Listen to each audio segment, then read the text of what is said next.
No matter who is the next Speaker of the House or Majority Leader of the Senate, after 2 years of extreme partisanship and a bitter campaign season, is there any chance of a sharply divided Congress finding a way to govern in the next 2 years? Joining me now is Pennsylvania's Democratic Governor Ed Rendell and Tennessee Republican Congresswoman Marsha Blackburn.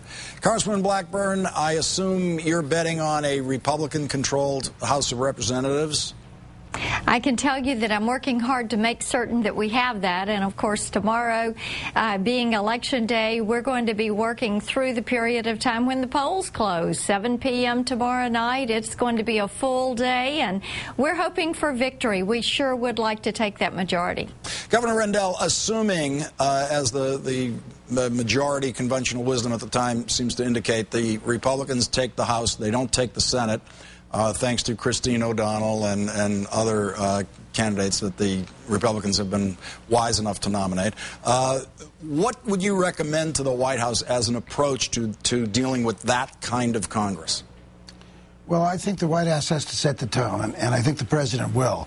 I think he's got to essentially deliver a message that we've got to have a serious and prolonged timeout from the partisanship and the bickering. And I'll tell you, Mitch McConnell's statement doesn't give me a lot of hope, Lawrence. If Mitch McConnell's right that the Republicans, when they seize Congress, the first thing they're going to try to do is make sure that Barack Obama is a one-term president, that's the worst prescription for the country. That's a prescription for disaster. We've got to get together and talk honestly to the American people about the deficit, about taxes, about entitlement reform. If we do, I think we can do great things for the country. If we don't, we're going to have 2 years of hell. Well, Governor, can I hold you on that McConnell statement for a minute? He said the single most important thing Republicans want to achieve is for President Obama to be a one-term president. A flat-out disgrace. Now, let me ask, what would be wrong with that? What would be wrong with, in 2002, say, during the midterm elections, a Democratic leader saying the most important thing for us to achieve is that George W. Bush be a one-term president? Would you have had a problem with that?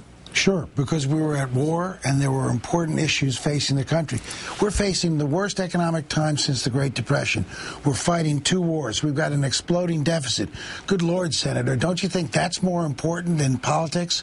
If we let politics dominate the next 2 years, we're going to fall further and further behind the Chinese, all of our international rivals. We can't afford that. We've got to get about honestly solving our problems.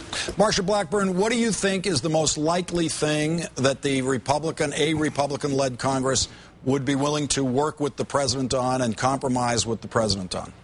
We're hoping to work with him on what we've tried to work with Speaker Pelosi and Leader Reid and the president on for the past couple of years, and that is the issue of jobs and making certain that we get this economy back on track. I mean, everywhere we go, and we've done hundreds of listening sessions and have heard from millions of Americans, everybody says, where are the jobs?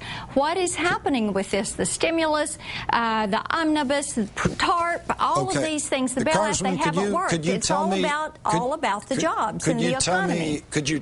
Jobs is an easy thing to say. All politicians do. Can you tell me one specific legislative item that would be a jobs-promoting item that the Republican Congress would suggest to the president? Lawrence, let me give you about 3. Okay, specifically, though. Make them specific. I will make them specific. Number 1 is to extend all of the Bush tax cuts for everybody. Do it for a 2-year period of time. It's very important. And talk with individuals that are trying to get this economy back on track. They'll say that is item number 1. Item number 2, reset all the spending levels back to where they were in 08, before all of the TARP, the stimulus, the bailout. You know, if you're concerned, Governor Rendell, about explosive deficits and about what has happened with the debt, look at what has transpired since Speaker Pelosi took that gavel in January 07. Before then, we had our unemployment rate at 4.6%. Now it's at 9.6%. What's number 3? What's number 3? And then number three is to make certain that we freeze federal hiring and make certain that we are cutting the size of this bureaucracy. Those are 3. Governor Rendell, I didn't hear a single job-creating idea in there. They're all job-creating ideas. No, there isn't. It's the same stuff that we tried for 8 years and produced a terrible economy and very few jobs. Look, and I have great respect for the Congresswoman. I think she really means to try to do well. But when the Republicans had a chance to pass the president's small business bill that created $30 billion of new lending for small businesses, that eliminated capital gains taxes for small businesses, the House passed it, but with almost no Republican votes. How in Lord's name do we explain that except for partisanship?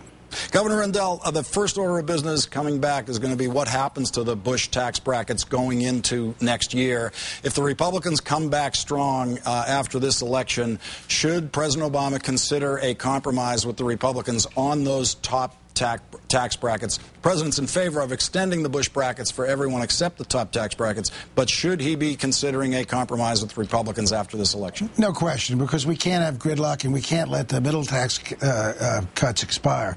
So I think we have to compromise, maybe a 1 or 2 year extension of the tax cuts for the top bracket and a complete extension right now for the lower bracket. But eventually, we're going to have to come to grips with it, and I think the Congresswoman would agree if she's fair, and I think she is.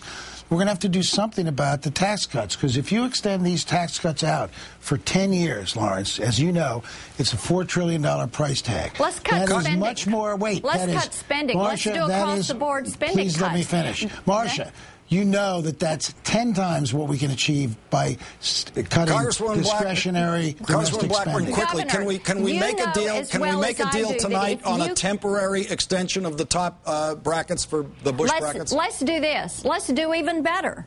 Let's make tax reductions permanent and spending temporary. So you will not make a deal on a temporary extension of the brackets. Good God. People are looking for Marcia, where the jobs don't lie are. to the American people. You can't cut spending anywhere close to that $4 trillion price tag. We tried to make a deal. We're going to have to wrap it there. Congresswoman Marsha Blackburn and Governor Ed Rendell, thank you both for your time tonight. Good to be with you.